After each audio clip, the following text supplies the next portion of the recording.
CEO Kelly Ortberg last hour praising the state of these trade deals. Boeing initially higher on the results, did turn lower in some early trading. How much is it moving the needle for Boeing in terms of added business?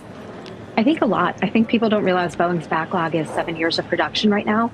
And year to date, Boeing has about 650 official orders, but the trade deals are still preliminary, so they're not in that 650 number. To hear any progress along that front would make me feel like that this is the right stock to own. Where are you? So, Jim, we're in great shape. You know, we had the big capital raise at the end of last year, brought in $24 billion. Our cash balance is better than we anticipated. The skies over Seattle are tense. Boeing's enormous wings have emerged from American soil for more than a century, serving as a metaphor of engineering prowess and patriotism. Now, however, the cockpit is trembling due to an unforeseen disturbance. Trade disputes and tariffs are threatening to change the course of the company's future. As expenses increase and overseas markets respond, the equation shifts. A daring and contentious decision to move important manufacturing offshore is made behind closed doors in boardrooms located distant from the factory floor. Advocates refer to it as survival. Some criticize it as betrayal. Additionally, the news comes as a shock to the thousands of employees whose jobs depend on Boeing's assembly lines. It's not just airplanes here. It has to do with politics, power, and the cost of maintaining a giant in the sky. Please click the like button before we start. We can outsmart the YouTube algorithm thanks to it. A policy trial balloon may impose triple-digit taxes on any airframe built outside of national borders in a matter of days. Overnight, suppliers rush, airline planners rework fleet arithmetic, and market valuations fluctuate. There is more than one corporation at issue. It concerns the adaptation of a global industry based on cross-border logistics and multi-year contracts to abrupt and powerful changes in legislation. At its core is a leadership group committed to upholding operational flexibility while maintaining trust with the public, consumers, and regulators.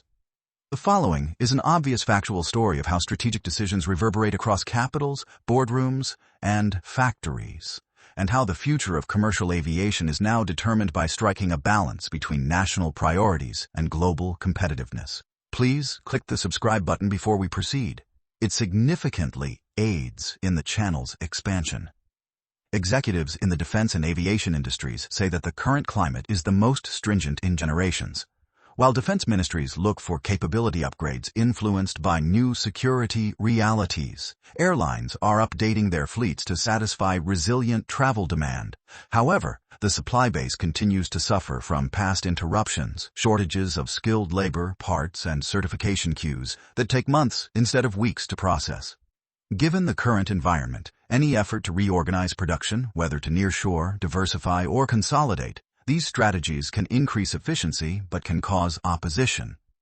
Aircraft are viewed by policymakers as strategic assets rather than common commodities. Second by second, financial markets price and execute risk. Every headline is weighed against mortgages, school enrollments, and small company ledgers in communities that have developed around manufacturing. In a nutshell, strategy is inextricably linked to people, geography, and policy. For many years, the aerospace behemoth at the center of this tale has represented national power. On the other hand, it also depends on a global network of partners, software everywhere, avionics here, and composites there. Leaders investigate shifting specific jobs to locations outside the border, pointing to factors such as supplier closeness, cost control, and risk distribution across seismic storm and geopolitical